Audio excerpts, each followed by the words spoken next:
रविवार भी बोलते हैं, इतवार भी बोलते हैं, और गोडी में पूर्वा नेट भी बोलते हैं। ठीक है ना।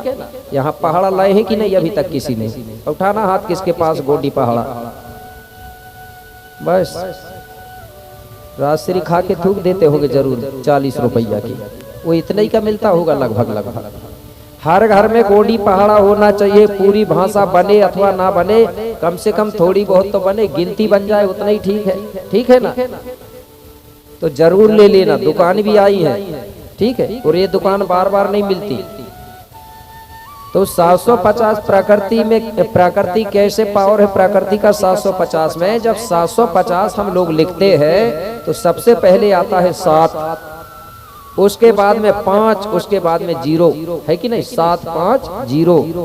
तो जब स्कूल में टीचर लोग गणित पढ़ाते हैं तो गणित किस तरफ से चालू होगी? 7 तरफ से चालू होगी कि 0 तरफ से? मधुर बजाने वाले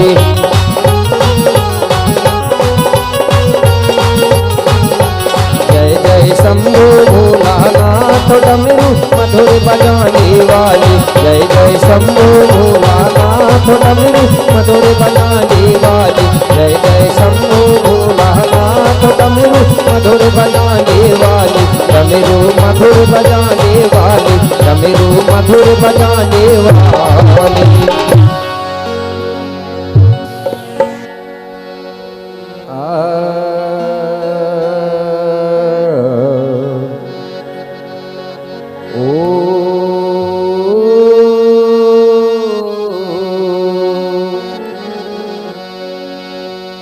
अष्टादश गुरु सुमिरन करूं, कि अष्टादश गुरु सुमिरन करूं, पुनि लऊं कुपार को नामो, सगा दे विनती करूं, कि करो सदा कल्याणो, कि अमर कोट महिमा अमितो, कि पुईने मिता सारो, और पतित पावनी नर्मदा, की पाप करो ने तो छारो, की का सुनी सत्यवाहिनी, की का सुनी सत्यवाहिनी, की हिंगे लाजुनी आए, कलि कंकालुनि विनती करूं, आज बिगड़ी दयोरी बनाए, कि बम्बावती बमुलेश्वरी, कि बीरु बिराशिनु नामो, और बिंद्र बासनी लाज रखो माँ, कि पूरन करियो सब कामो, कि शंभो गौरकुली तुरा, कि शंभो गौरकुली तुरा, कि जाए जयंतर महिपालो, गुरुदेव गण धनवंतुरी, की जय जय सेवाभिमालो। हे परम शक्ति, हे पंच तत्व फड़ापेन, 5 खंड धरती के राजा शंभू सिंह बाबा, धर्म गुरु पहंती पारी कुपार लिंगो बाबा, क्रांति की देवी रायतर जंगो माता, और कालंक को काटने वाली माता कली कंकाली दाई, मैं आपको कोटि कोटि बंदन सेवा जोहार करता हूँ। आप मुझे ऐसी शक्ति देना, ऐसा ज्ञान देना, जिससे कि मैं धरती पर रहने वाले समस्त जीव प्राणियों के हित के लिए, समस्त सगा समाज की भलाई के लिए सबको सतमार्ग बता सकूं और सबका जीवन को सुखमय बना सकूं, ऐसा मुझे ज्ञान देना बाबा। मैं आपको कोटि कोटि बंदन सेवा जोहार करता हूँ। बोलिए शंभो गौराना। बहुत बहुत धन्यवाद आप सबको। शंभू बाबा गौरादाई, बूढ़ा देव बूढ़ी दाई सद्बुद्धि दे, सद्ज्ञान दे, सतमार्ग दे, सबके बेटा बेटी अच्छे पढ़े, आपका परिवार सदा सुखी रहे, यही आपके लिए कामना करता हूँ और आपको आगे ले चलता हूँ। धन्यवाद।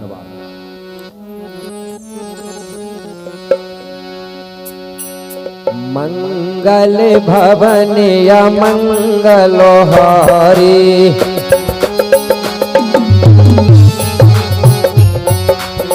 मंगल भवन या मंगलोहारी,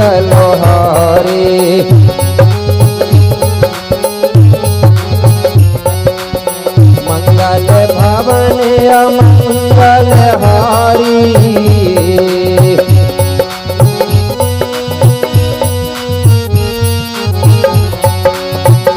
बड़ा देव जगत हितकारी।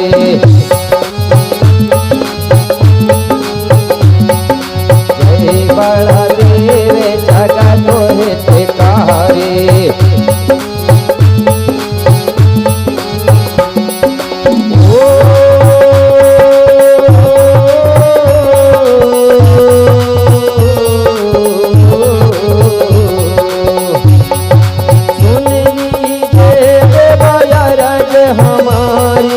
अरज हमारे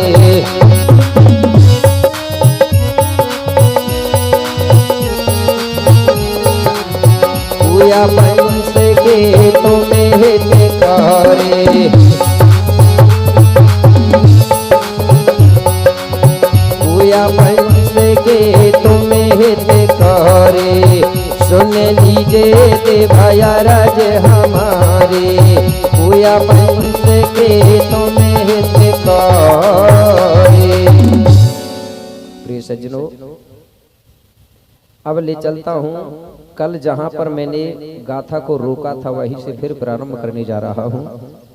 तो आप सबको मालूम होगा, याद होगा कि हमने गाथा को कहाँ पर रोका है। तो मेरे सज्जनों, जो पहाड़ी पारी कुपार लिंगो बाबा है, वो कली कंकाली दाई के 33 कोट बच्चों को सेमर पेड़ के नीचे गोंडी धर्म की पुनेम दीक्षा दे रहा है। यहीं पर रोका था ना, सबको याद है। अब कोपार लिंगो ने 33 कोट के बच्चों को क्या सिखाया, क्या बताया, वो बात आपको अब बताने जा रहा हूं। तो गुरु विक्रमदेव यहीं से चंद्रपुर चांदागढ़ में राज्य करने वाले गोंड राजा बीरसा यात्राम जी से यही गाथा सुना रहे हैं। आगे कैसे? गुरु विक्रम बोले हैं वाणी,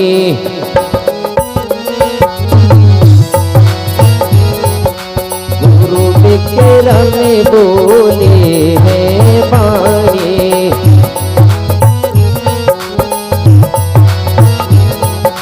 गुरु विक्रम बोले हैं वाणी।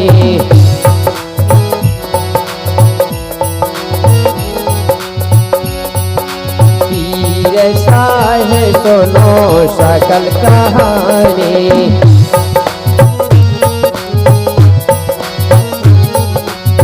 पीर है सुनो सकल कहानी, सकल कहानी।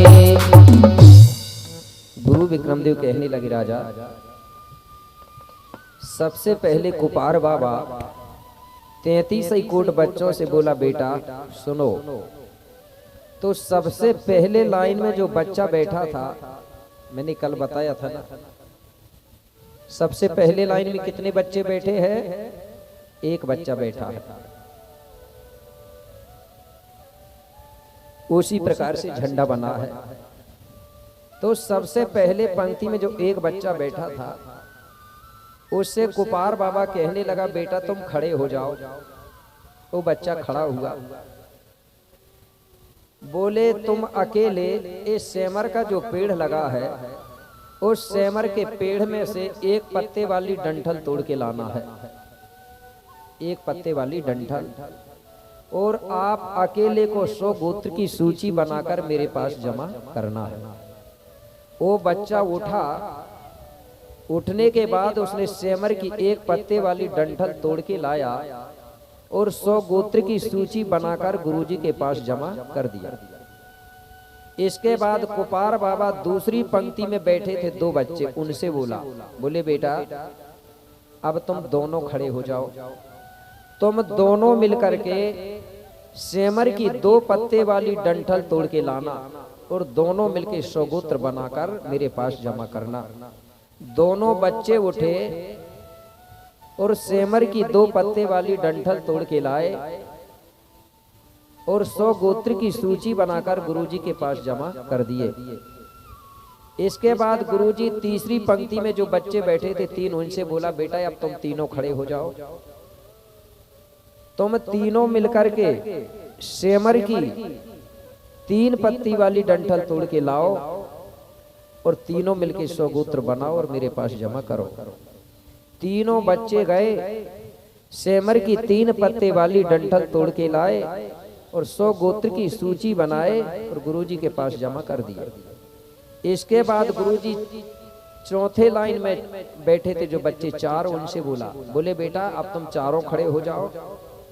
चारों मिलकर के सेमर की 4 पत्ते वाली डंठल तोड़ के लाओ और चारों मिलके 100 गोत्र की सूची बनाकर मेरे पास जमा करो। ये चारों बच्चे गए, 4 पत्ते वाली डंठल तोड़ के लाए और 100 गोत्र बनाकर गुरुजी के पास जमा कर दिए। इसके बाद गुरुजी 5वें पंक्ति के बच्चों से बोले बेटा तुम खड़े हो जाओ। पांचों मिलकर सेमर की 5 पत्ते वाली डंठल तोड़ के लाओ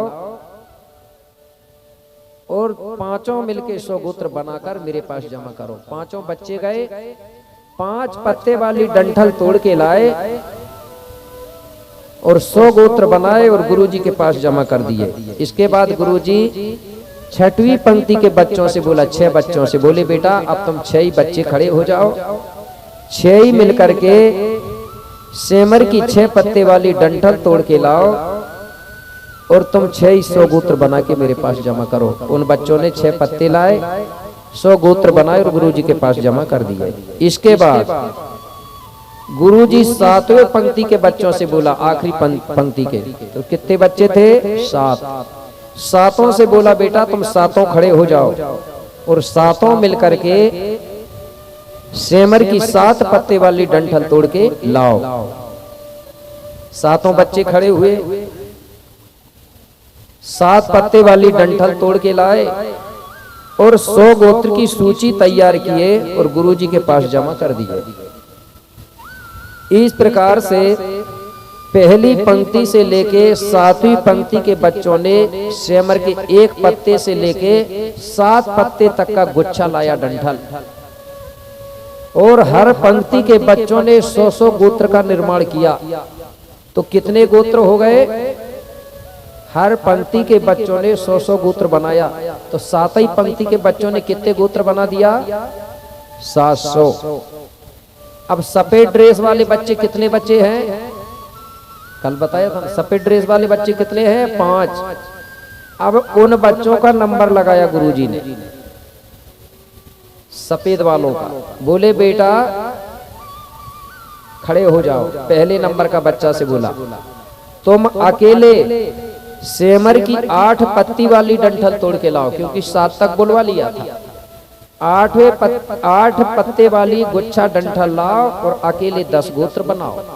वो बच्चा उठा, 8 पत्ते वाली डंठल लाया और 10 गोत्र बनाया और गुरुजी के पास जमा कर दिया।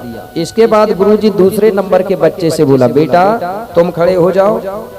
तुम अकेले सेमर की 9 पत्ते वाली डंठल तोड़ के लाना है और 10 गोत्र बनाना है। वो बच्चा उठा, सेमर की 9 पत्ते वाली डंठल लाया और 10 गोत्र बनाया और गुरुजी के पास जमा कर दिया।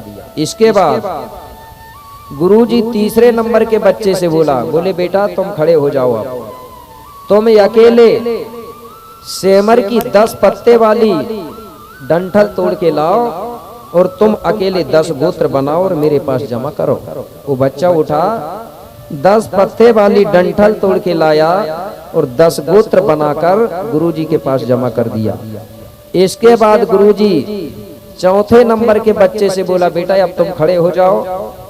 तुम सेमर की 11 पत्ते वाली डंठल तोड़ के लाओ और तुम भी 10 गोत्र बनाओ।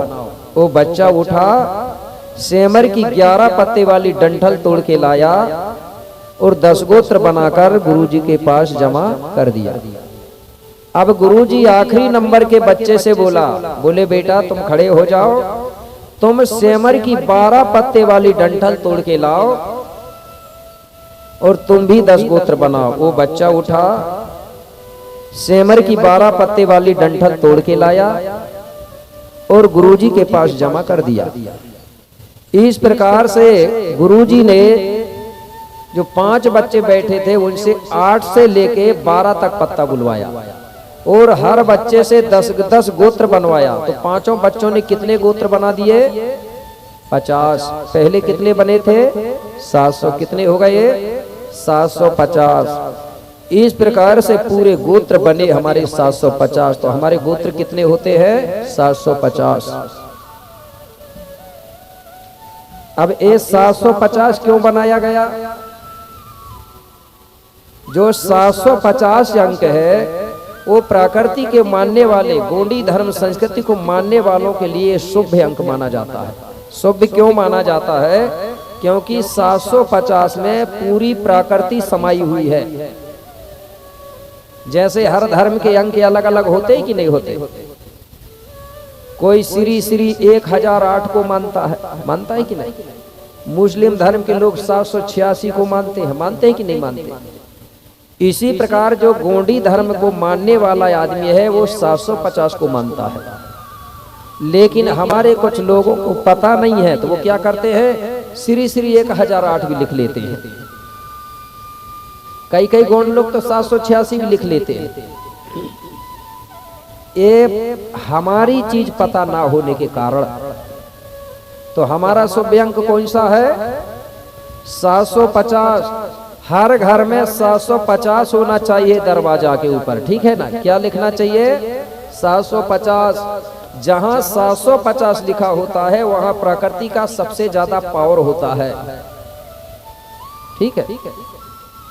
और जहां 750 होता है वहां 7.5 या शनि ग्रह का कोई भय नहीं रहता। आप ये निश्चिंत तो लिख लेना और निडर हो जाना कि कभी 7.5 लगती नहीं है, कभी शनि ग्रह लगता ही नहीं है। ये भ्रम तोड़ देना, ठीक है? और अपने अपने घर में कब लिखा जाता है?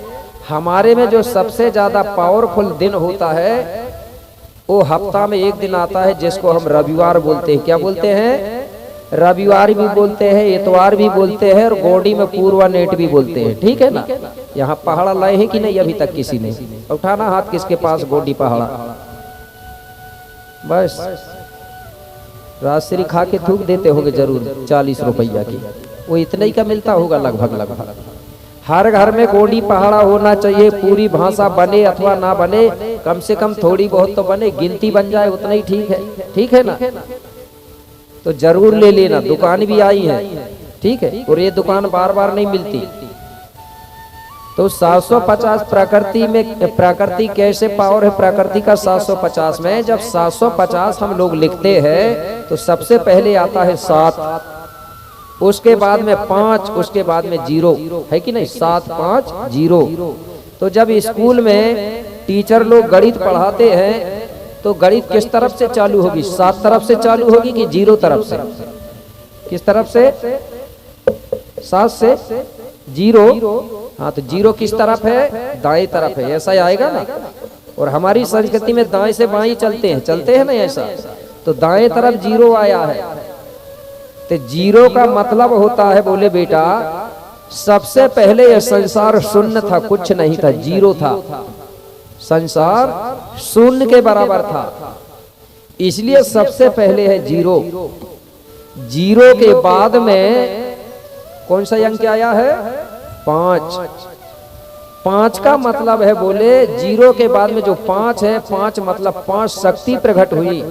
वो 5 शक्ति कौन? जिनको पंच महाभूत भी कहते हैं, पंच तत्व भी कहते हैं, 5 देवता भी कहते हैं। वो कौन से? धरती, जल, वायु, अग्नि और आकाश। ये 5 तत्व शक्ति है जिनका कभी जन्म होता है न कभी मरण होता है। ये हर हमेशा अजर अमर है, प्रकट होती है। तो 5 में क्या है? 5 शक्तियां समाहित है, धरती, जल, वायु, अग्नि और आकाश। जैसे ही 5 तत्व कुदरती शक्ति प्रकट हुई तो 5 से मिलकर के ये संसार बना ही कि नहीं बना? ये संसार किससे बना है? 5 तत्व शक्तियों से। जब संसार बन गया तो 5 के बाद में फिर कौन सा अंक है? 7। जब संसार बना तो यहाँ पर दिन कितने बनाए गए? 7 दिन बनाए गए। तो 7 में 7 दिन समाहित है, समझ गए ना कि 8 दिन तो नहीं है, 7 ही होते ना। हाँ 7 दिन, तो 7 दिन 7 में समाहित हो गए। उसके बाद में अब तीनों अंकों को जोड़ेंगे, 7 और 5, 7 और 5 कितने? 7 धन 5 लिखेंगे तो 12 होंगे ना। 7 और 5 12, और फिर धन लगा के फिर 0 लगाएंगे तो फिर कितने होंगे? 12 ही होंगे ना, 0 तो नहीं जुड़ेगा ना।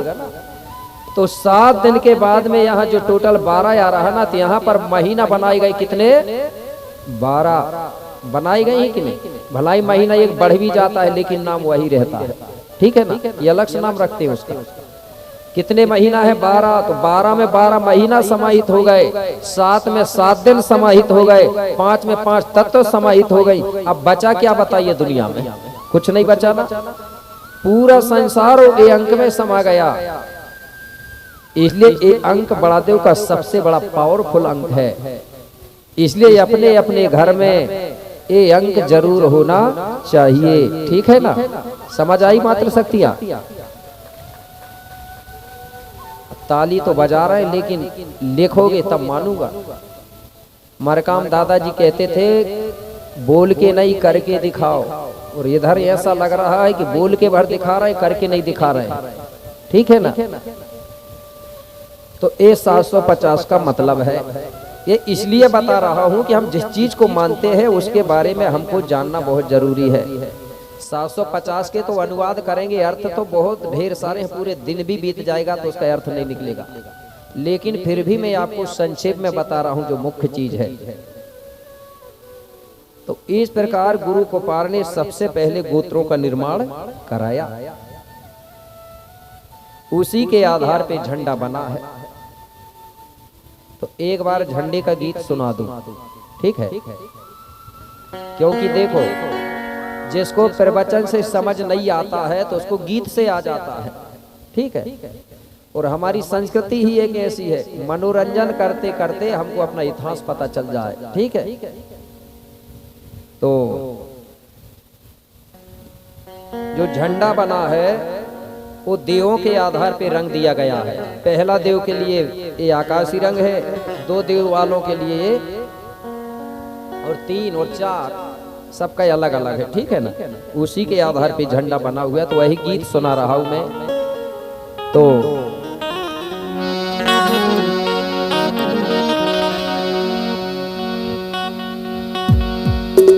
कि माता पिता से जन्म हुआ, कि माता पिता से जन्म हुआ, आज आना हुआ हमारो,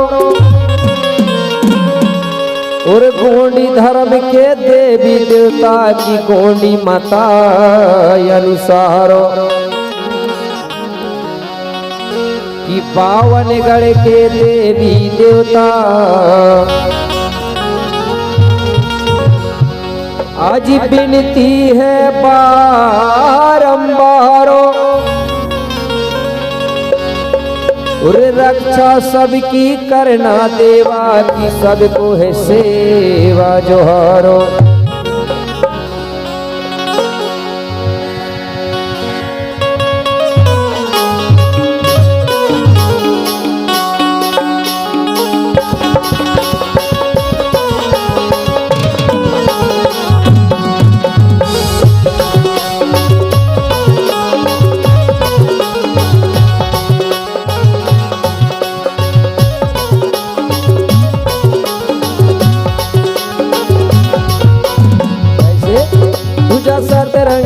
भुजा सतरंगी लहर रहो देवताना में,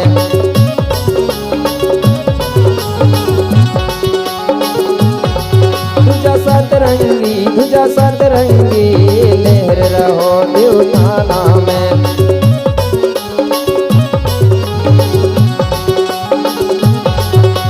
लहर रहो देवे ठाना में, लहर रहो देवे ठाना में।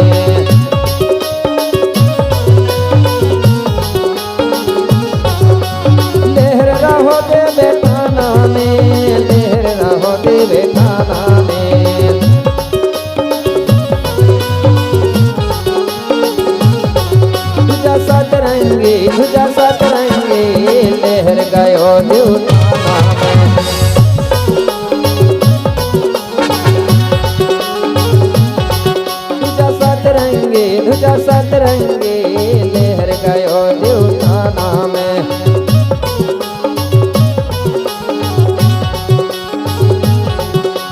जय हो।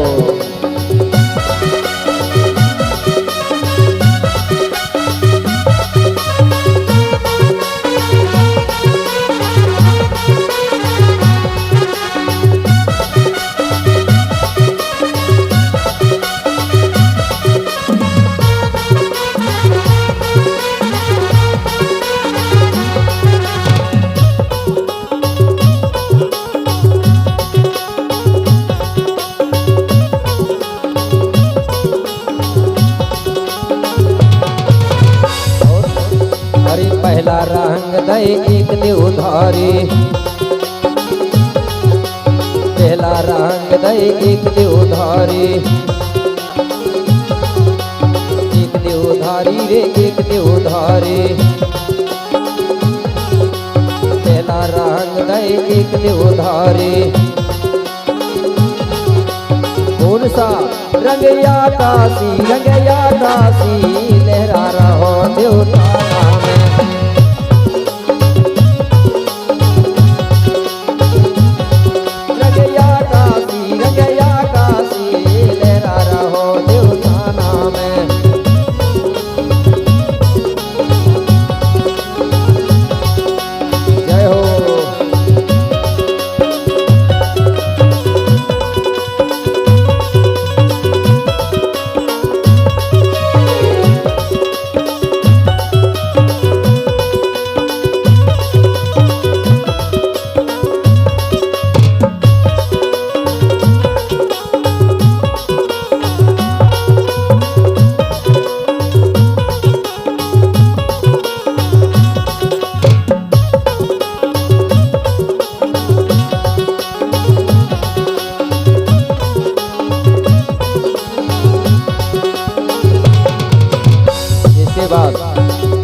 दो देव वाले तो यहाँ है नहीं, इसलिए दो देव को छोड़ रहा हूँ। अगर कोई तीन देव वाले होंगे तो हाथ उठाएंगे, उनके लिए बता दूंगा।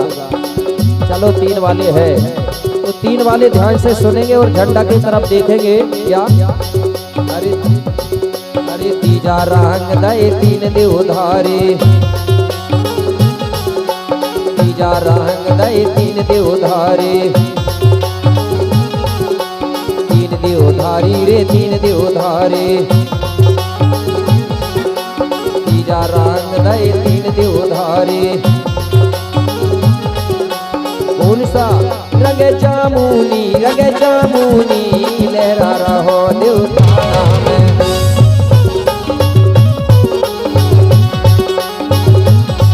रंग जामुनी, रंग जामुनी लहरा रहो देवठाना में।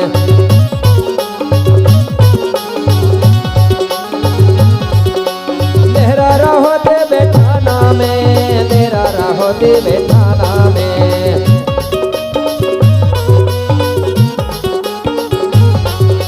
लहरा रहो देवठाना में, लहरा रहो देवठाना में। तुझा सतरंगे, तुझा सतरंगे लहरा रहो देवठाना में।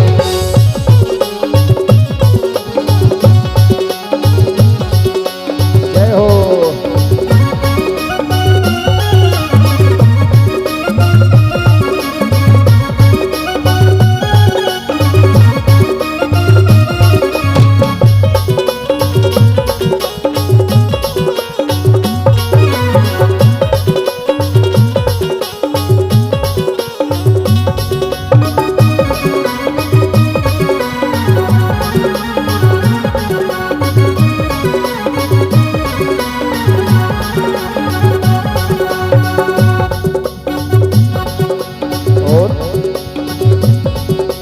चौथा रंग दे चार देवधारी,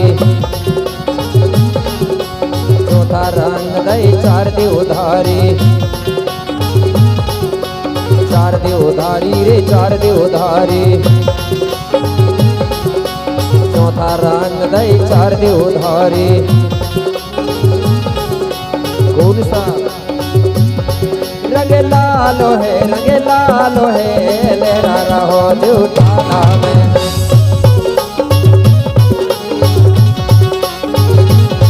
रंग लालो है लहरा रहो देवठाना में।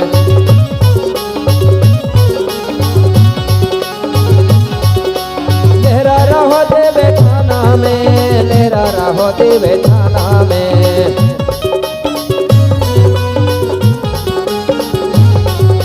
लहरा रहो देवठाना में, लहरा रहो देवठाना में।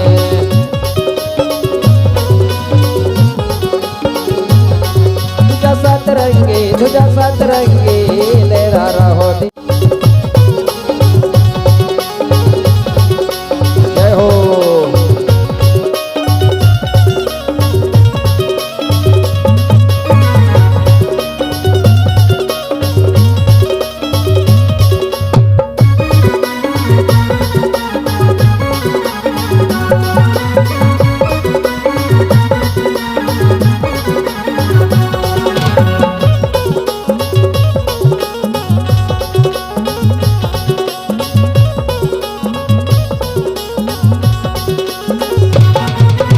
इसके बाद अगर कोई 5 देव वाले हो गए तो हाथ उठाएंगे। 5 वाले नहीं है इधर, चलो है क्या? हाँ, 5 वालों के लिए ध्यान से सुनेंगे। अरे 5वां रंग दे 5 देव धारे, 5वां रंग दे 5 देव धारे।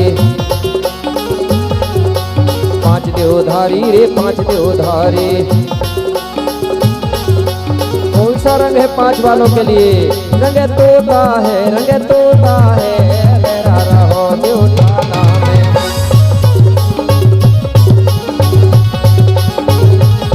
रंग तोता है लहरा रहो देवठाना में।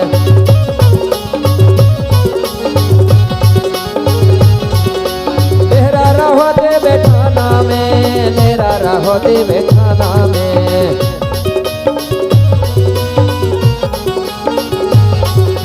लहरा रहो देवठाना में, लहरा रहो देवठाना में।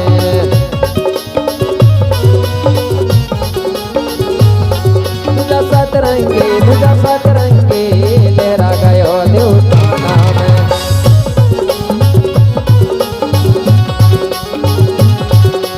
जय हो।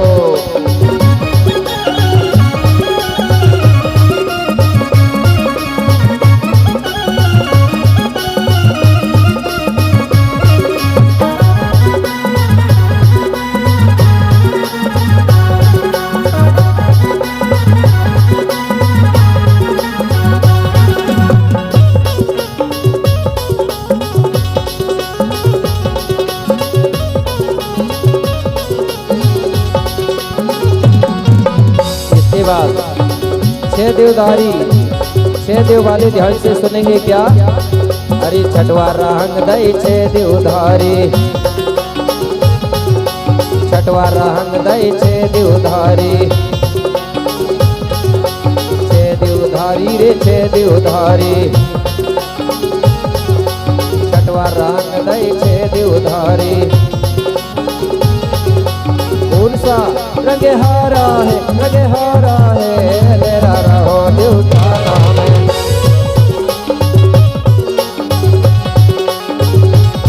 रंग हारा है लहरा रहो देवठाना में।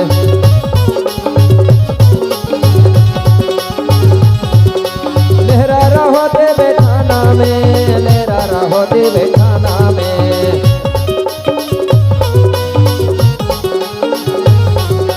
लहरा रहो देवठाना में, लहरा रहो देवठाना में।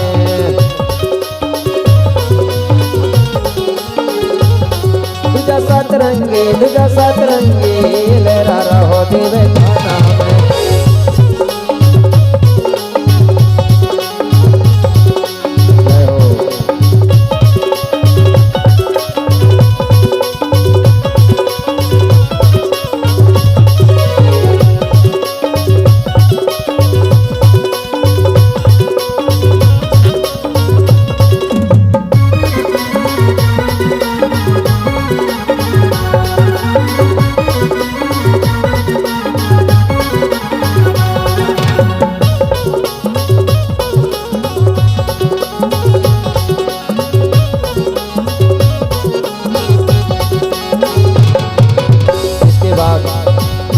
आखिरी नंबर की जो पट्टी है वो 7 देवधारियों के लिए है। तो 7 देव वाले सुनेंगे क्या? अरे 7 देवा रंग दे 7 देवधारी, 7 देवा रंग दे 7 देवधारी, 7 देवधारी रे 7 देवधारी, 7 देवा रंग दे 7 देवधारी। कौन सा रंग पीला है, रंग पीला है, लेरा रहो देवताना में।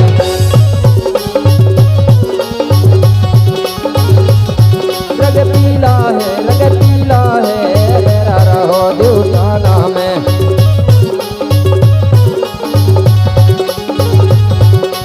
लेरा रहो देवे खाना में, लेरा रहो देवे खाना में।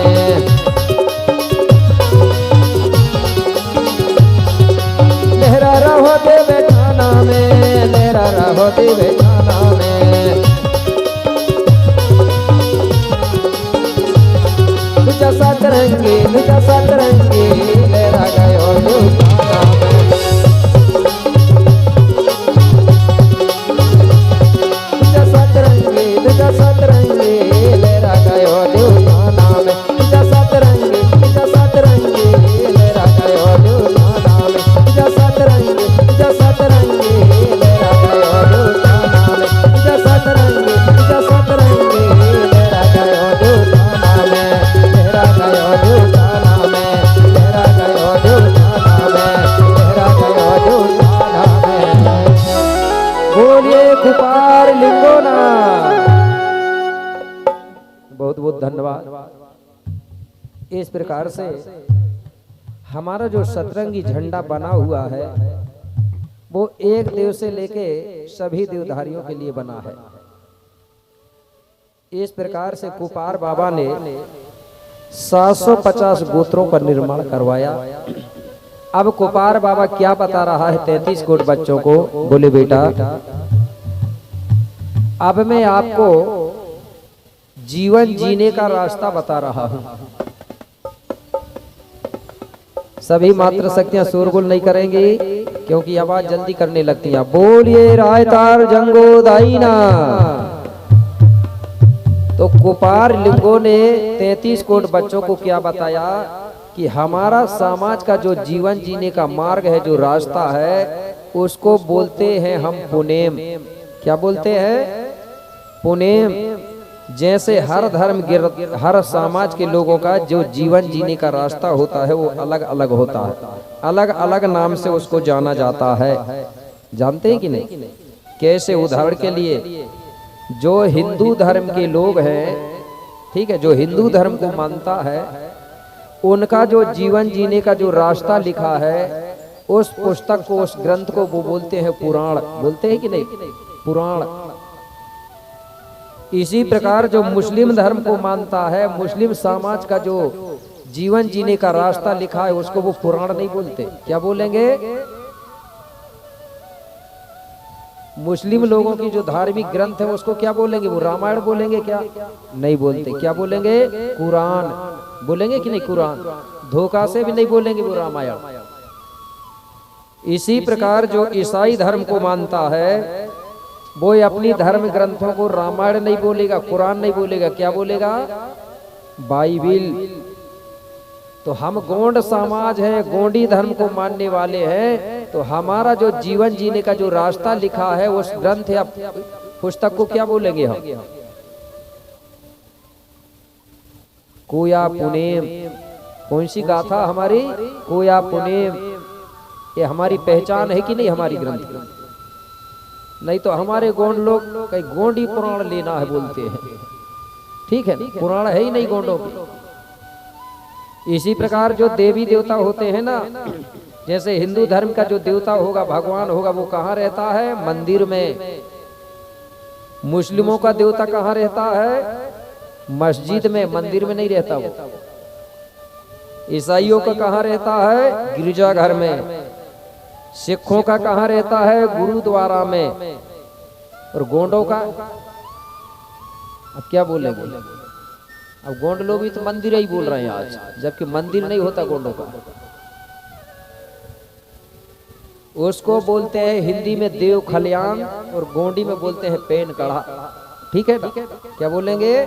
पेन कढ़ा और हिंदी में देव खलियान। हिंदी में भी बोलेंगे तो देव खलियान नहीं बोलेंगे, मंदिर नहीं बोलेंगे।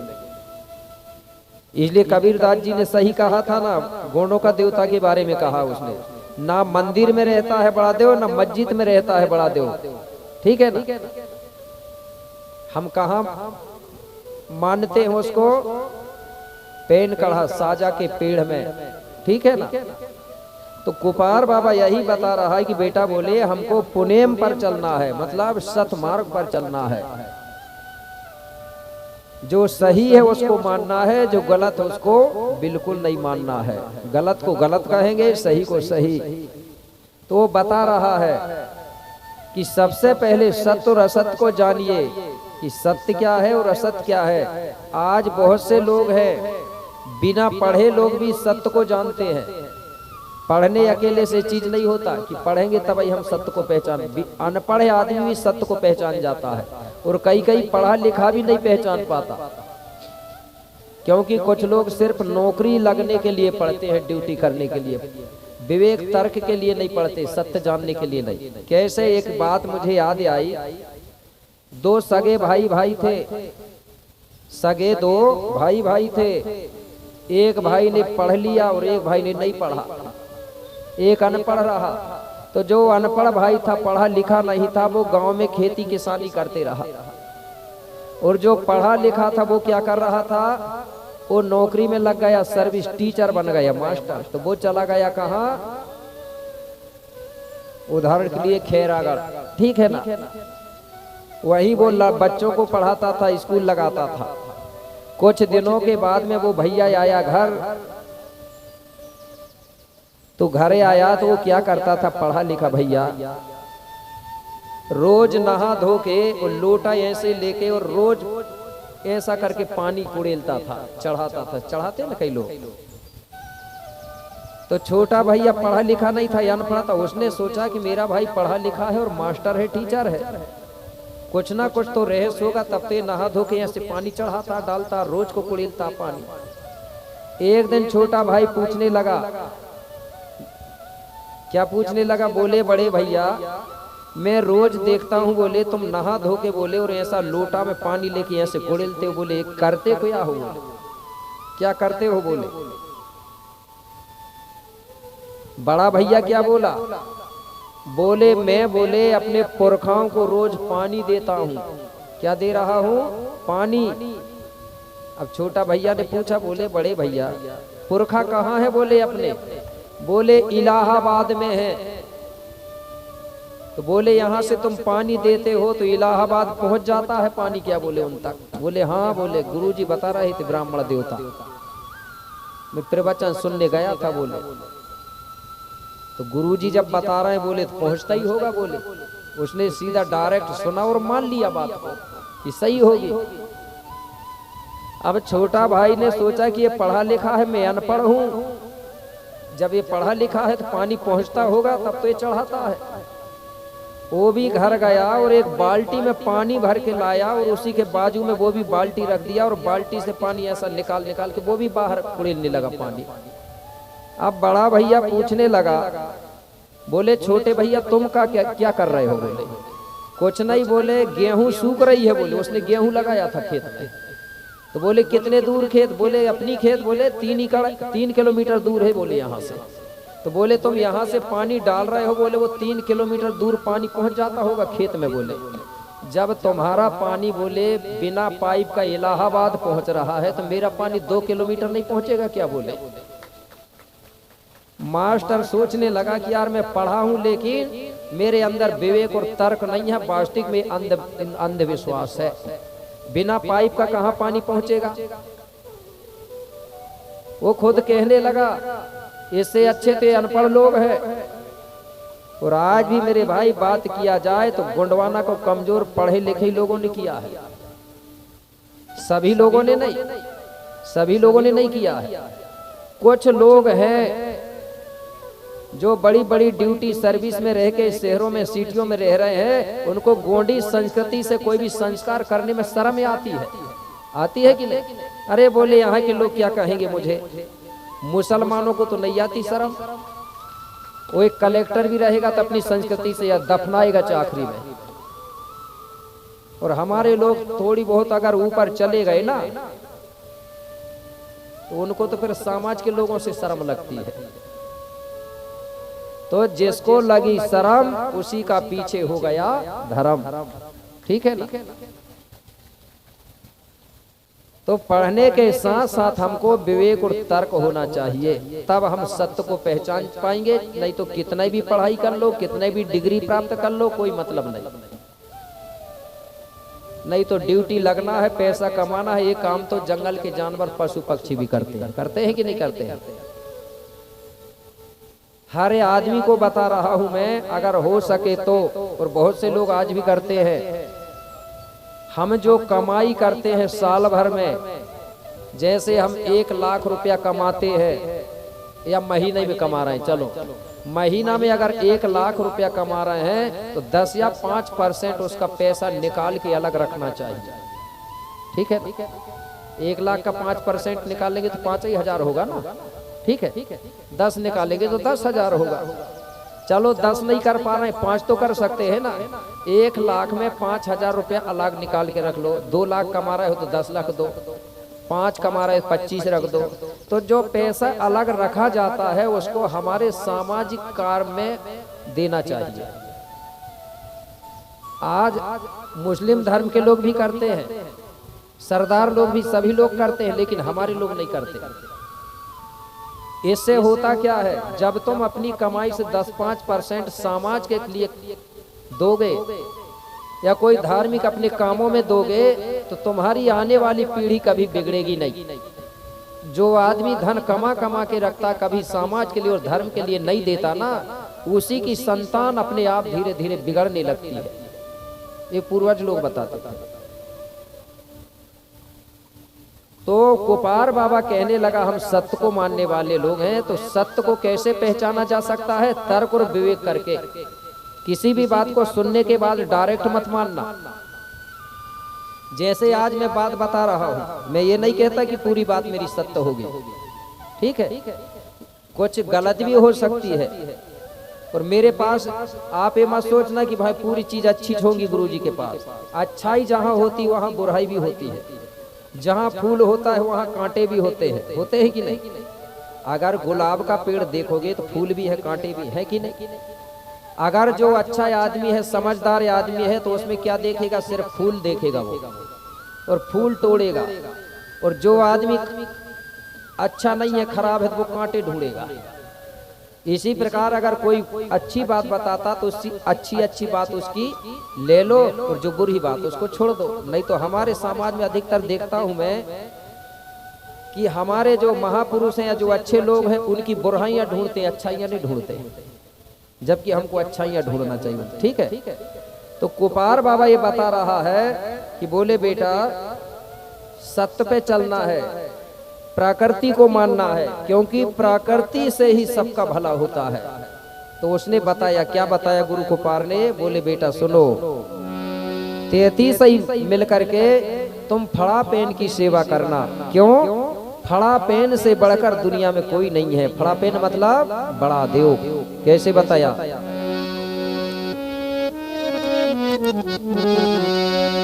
अरे प्रकृति फड़ पेन है पूजा पूजा पूजा। बेटा प्रकृति फड़ पेन है पूजा।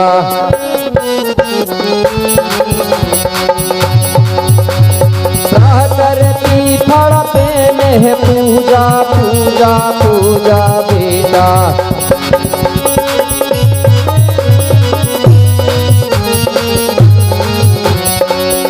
अरे ऐसे बड़ा देव नहीं दूजा। प्रकृति फड़ पेन है पूजा, इससे बड़ा देव नहीं दूजा। और सुनो बेटा, तुम 33 ही मिलकर के प्राकृतिक शक्ति पंच तत्व फड़ा पेन की सेवा करना। ये 5 शक्तियों की सेवा करना ही बड़ा देव सेवा कहलाती है। और ये बड़ादेव की सेवा करने से धरती में रहने वाले समस्त जीव प्राणी, धरती में रहने वाला समस्त समाज सबका भला होता है। किससे? फड़ापेन बड़ादेव की सेवा करने से। तो बड़ादेव कौन है? 5 शक्तियां हैं, धरती, जल, वायु, अग्नि और आकाश। इन्हीं को हम बड़ादेव कहते हैं ना। 5 तत्व बड़ा देव है, कड़कड़ में जिनका वास, और 5 देव रक्षा करें, धरती, जल, वायु, अग्नि और आकाश। ये है 5 देवता, सबकी रक्षा करने वाले। चाहे वो कोई भी समाज हो, कोई भी जीव प्राणी हो, सबकी रक्षा करते हैं। इनके बिना कोई जिंदा नहीं रह सकता। अब इनकी सेवा कैसे करेंगे? आपको बताया था ना मैंने, कैसे करेंगे भाई 5 देवताओं की सेवा। सुबह से लेके शाम तक आज भी हमारे समाज करती है इनकी सेवा। कैसे करती है? धरती की सेवा करती है, खेती किसानी करती है, अन्न पैदा करती है। उस अन्न को जंगल में रहने वाले जानवर भी खाते हैं, पशु पक्षी भी खाते हैं, और जब हम घर में लाते हैं तो हम भी खाते हैं, और जब बेचते हैं तो दुनिया में रहने वाले सभी लोग खाते हैं। तो बताइए, इससे बड़ा धर्म है क्या कोई? हम अगर धरती में पेड़ पौधा लगाएंगे तो उस पेड़ से हम लगाने वाले को भी ऑक्सीजन मिलेगा, और जिसने नहीं लगाया है उसको भी ऑक्सीजन मिलेगा। जल की रक्षा कैसे करेंगे? सेवा, तालाब बनाएंगे, कुआं बनाएंगे, जल की रक्षा करेंगे, तो उस पानी को जंगल के जानवर, पशु पक्षी भी पिएंगे, हम भी पिएंगे, सब लोग पिएंगे। तो 5 देवताओं की सेवा से सबका भला होता है। सेवा करने वाले अकेले का नहीं होता, सबका होता है। होता है कि नहीं होता? तो बोले बेटा, ये 5 देवताओं की हर हमेशा सेवा करते रहना।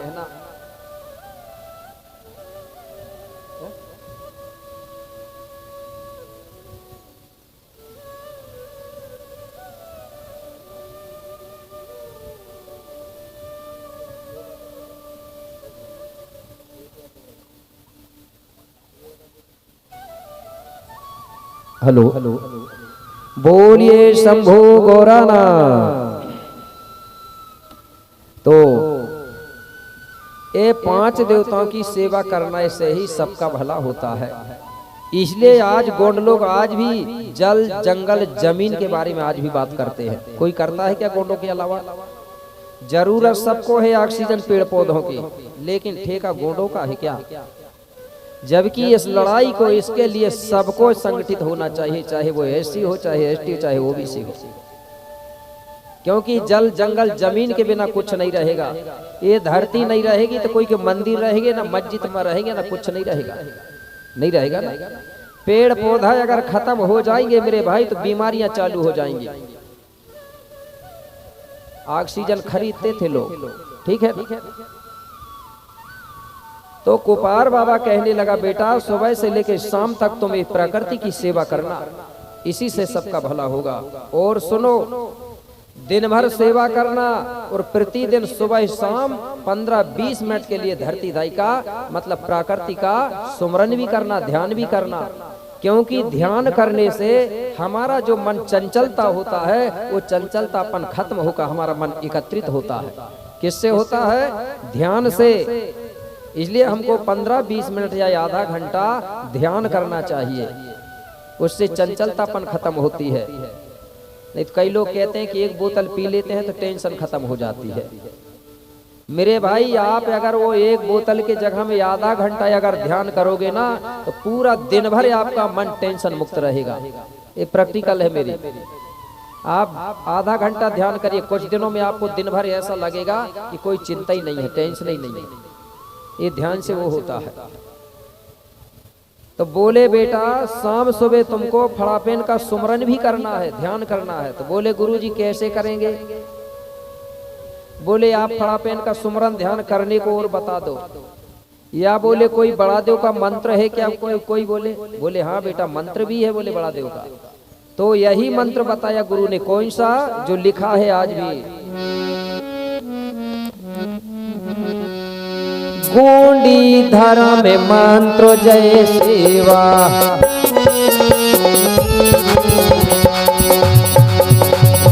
गोंडी धारा में मंत्र जय सेवा, मंत्र जय सेवा।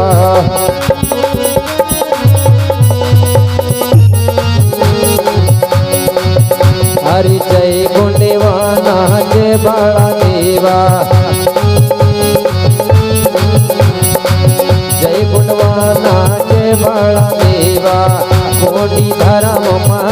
जय सेवा। यही मंत्र है गोंडों का सबसे बड़ा मंत्र गोंडी धर्म में। कौन सा? जय सेवा, जय बड़ादेव, जय गोंडवाना। इसके बारे में मैंने बता दिया था और भी बता रहा हूँ। पहला शब्द है जय सेवा और दूसरा है जय बड़ादेव और तीसरा है जय गोंडवाना। जय सेवा जब बोलते हैं हम लोग तो ये संसार को चलाने वाली दो शक्तियां हैं। संसार को चलाने वाली दो शक्तियां हैं। वो दो शक्तियों से ये संसार चलता है, इसलिए इसको लोग दुनिया बोलते हैं। बोलते हैं ना दुनिया। दुनिया को चलाने वाली दो शक्ति है। वो कौन सी है? नर और मादा। नर और मादा, उसको हम अलग अलग नाम से जानते हैं। दाऊ दाई भी कह सकते हैं, धन ऋण भी कह सकते हैं, अर्थिंग फेस भी कह सकते हैं। तो समस्त जीव प्राणियों में नरमादा होता है, चाहे पेड़ हो, पौधा हो, चाहे चींटी हो, कोई भी जीव जंतु हो, सब में नर और मादा होता है। तो जय जब बोलते हैं हम लोग तो नर शक्ति का सुमरन होता है। जय यानी होता है जयंतोर, जयंतोर यानी होता है धन शक्ति, आकाश शक्ति। सेवा यानी होती है कोकानी, मतलब माँ शक्ति, मतलब धरती, मतलब ऋण शक्ति। तो जय बोलने से पिता का सुमरन होता है और सेवा बोलने से माँ का सुमरन होता है। और यही माता पिता से ये संसार चलता है। हमारा जन्म माता पिता से हुआ है कि नहीं हुआ है? सबका हुआ है ना। बिना माता पिता से कोई पैदा तो नहीं हुए हैं, क्योंकि कई जगह सुना हूं मैंने वो बिना माता पिता के भी हो गए। कोई माथे से होगा, कोई छाती से होगा, कोई पांव से होगा। हमारा जन्म कहीं से नहीं हुआ। हमारा जन्म हुआ है माता पिता की क्रिया प्रक्रिया से, माँ की कूख से हुआ है। हमारा जन्म कूख से हुआ है, इसलिए हमको बोलते हैं ना कोया वंशी, कोई तुर समाज, क्योंकि हम कूख से जन्म लेने वाले लोग हैं। इसलिए सबसे पहले हम हमारे माता पिता का सुमरन करते हैं। किसका सुमरन? माता पिता। तो किस नाम से करते हैं? जय सेवा से।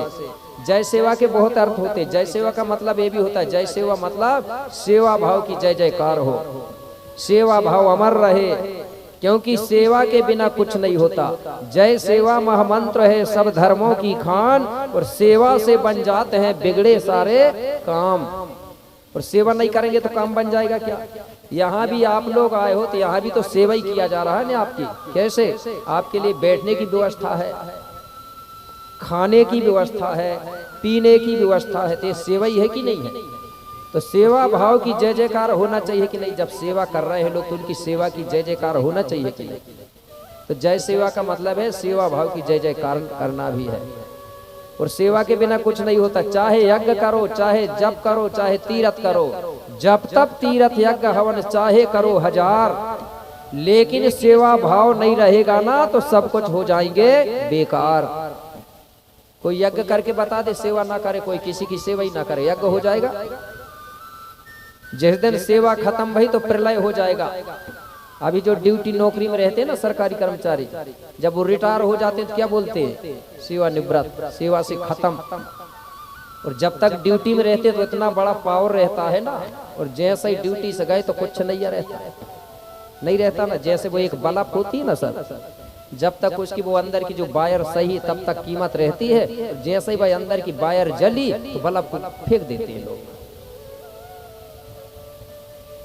तो मेरे भाई गोपाल बाबा ने मंत्र बताया, तो पहला शब्द है जय सेवा, मतलब माता पिता का सुमरन। तो हमको क्या बोलना चाहिए? जय सेवा। तुम जय सेवा नहीं बोलोगे मतलब तुम्हारे माता पिता का सुमरन नहीं करोगे और दूसरे का माता पिता का नाम लोगे तो तुम्हारे माँ बाप का अपमान होगा कि नहीं होगा? होगा ना।